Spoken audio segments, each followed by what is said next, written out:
gentlemen, let's dive in. Let's start with Christopher Nolan and Warner Brothers.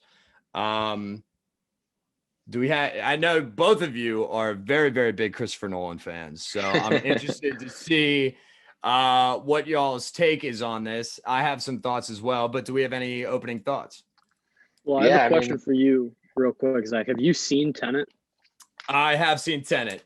We can talk about Tenet. I would love to No, talk. we don't. I was just wondering because that was going to kind of the first thing I was going to say is I think it's very interesting that Nolan came out and said that because Tenet's already been released.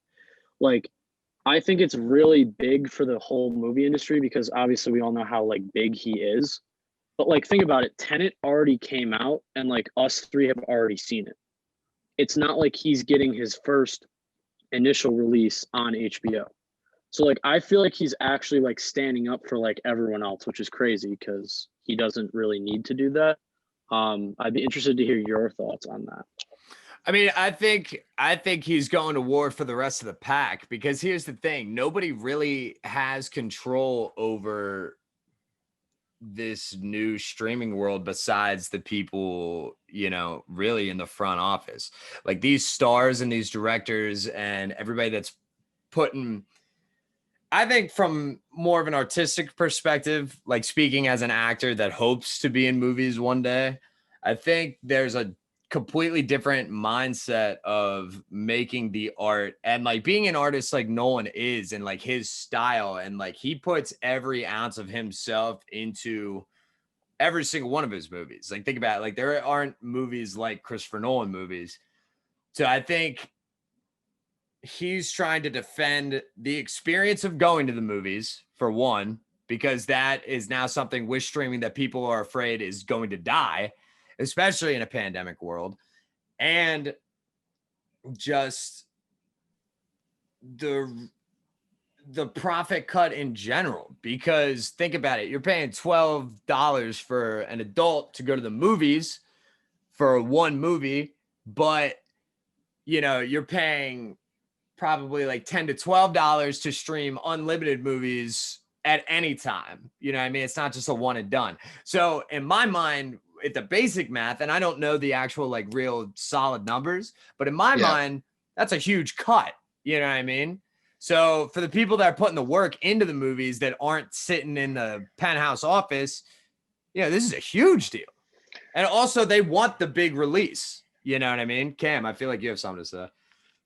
No, that was good. Yeah, it's crazy. I mean, me and Cha and you too are big fans of Christopher Nolan, and he's always stressed the fact that you need to be able to go to a movie theater to view a film. When I saw The Dark Knight in theaters, that was probably one of the greatest experiences ever. Seeing Dunkirk in theaters is one of the greatest experiences ever. And during the pandemic, he really stuck to his gun. He's like, I want this movie to be in theaters when he was talking about Tenet. And he pushed Warner Brothers, to the limits. And, everything with the CDC guidelines and all that stuff's crazy, but, it still worked out. And to be honest with you, it leads me to something else. It's I think that theaters are safer than restaurants and stuff currently. That's a different discussion. But, when me and Cha and our friend Jack Atia, who I think we went to see the movie. It was just a few of us in the theater. They had everything separated. You go in, you sit down, and I just feel like that's still safe to do now. You know what I mean? 100%. But it's just that's the main argument.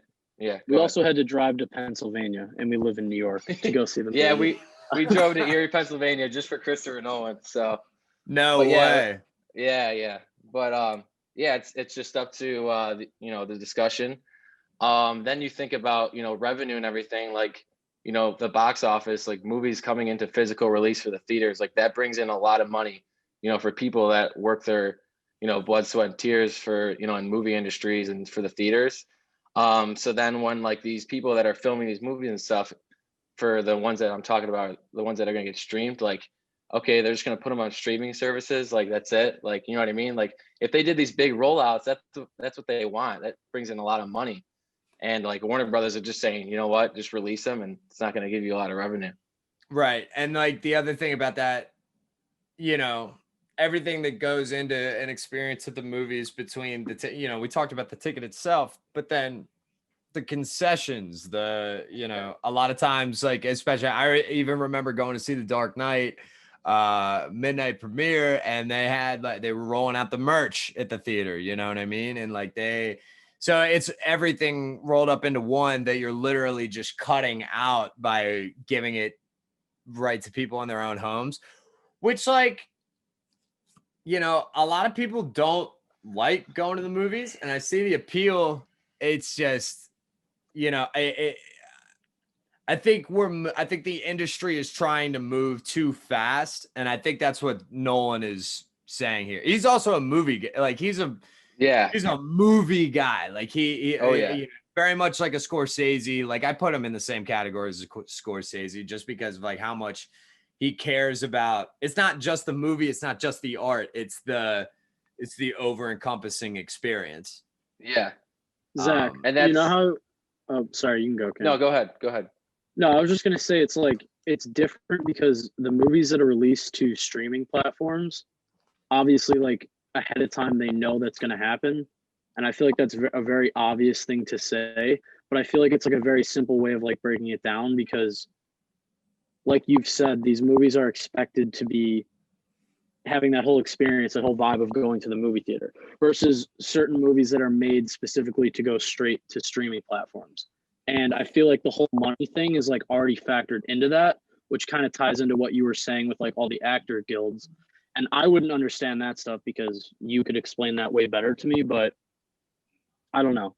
I think they're kind of, like you said, moving too fast, but also part of me wants to think that they want to release these movies just to give people like a little bit of happiness. Is there any of that going on, or is it all just the money? I think it was funny because actually in that article, by the way, Warner Brothers CEO Channing Dungey, thank you, thank you, Jenna, for pulling that up for me. Channing Dungey is the name that I was looking for earlier. So actually in the article that I was reading, it talks a little bit about that, and part of the speculation from the industry is they're not just moving, I guess it's in part with money, but they're moving it because they also think that Warner Brothers may have been afraid of like really bad opening weekends, and they didn't want to deal with the bad PR backlash from that as well. So that's a great point. So exactly. So it's like, even if your movie's a hit and like everybody loves it, but like you can only get certain numbers in the theater to see it, then that's still going to mark a shitty opening weekend, even if people like the movie, and then it can get misconstrued. Yeah. So like logistically, that kind of makes sense too. So I see that as well. I'm not surprised that, to answer your question from before, I'm not surprised that Nolan is spearheading this because it's like you said, his movies are meant to be watched in a theater, very much like Tarantino's movies are meant to be watched in a theater. And like Tarantino's even one of those guys that like, my movies are meant to be watched on 35 millimeter, you know what I mean? So it's like, I'm not surprised that he's going to war with him, because he's probably like, he's like the movie guy's guy. But at the same time, like I see the money move, and like, especially now that Los Angeles County and like a lot of other counties around the world are probably like starting to regress as far as like progress to dealing with the virus. Like movie theaters probably are going to be able to hold less people, and like blah, blah, blah. All of that comes into effect. It's hard. It's not an easy fix. You know what I mean? It's not like a duct tape Band-Aid fix. So yeah, I don't know. I mean, I was just going to say one quick thing. Like, I might be biased when I say this, but it's like there's certain movies that I would much rather see in the movie theater, like we're talking about. But like, if I look at these movies that are putting out on HBO Max, I think majority of them I would be fine watching from my house. But like, I would have been a little more mad or upset about trying to see Tenet in my house for the first time. Right. So like, as kind of messed up as it might be for the people making these decisions, it's also like on us too to like decide, like, you know what I mean? Just because we're biased too. So I don't know. Right. Exactly. It's going to be interesting to see how it all plays out because Yeah, because I know Wonder Woman's getting released on Christmas Day, right? yeah, that's Okay. right. But So I and then think go ahead. that might just be a glimpse as to how the whole thing will play out for those the ones that are slated for next year. So I think that's going to be a real indicator. It'll be interesting to see because if that one does well, but even if it does, they're reporting that the rest of their slated movies aren't getting nearly the check that Wonder Woman's getting to kick the whole thing off. So even all the behind the scenes stuff that we don't know is all up in the air. I don't know. It's crazy. It is crazy. Any other final thoughts on that before we move on to music or the Grammys or anything else? Yeah, just Chubb brought up a good point of like certain consumers just, maybe they want to see movies at home or they want to see movies in theater. Like I feel like that should be the same thing for, these companies is, do we want to release this just in theaters or we want to release it just in like do a hybrid and do both? You know what I mean? Right. For like Warner Brother to say like, oh, we're going to do all of these. Like, it's just, I mean, they have the rights to say this, but it's just kind of, they're very controlling. Around the world.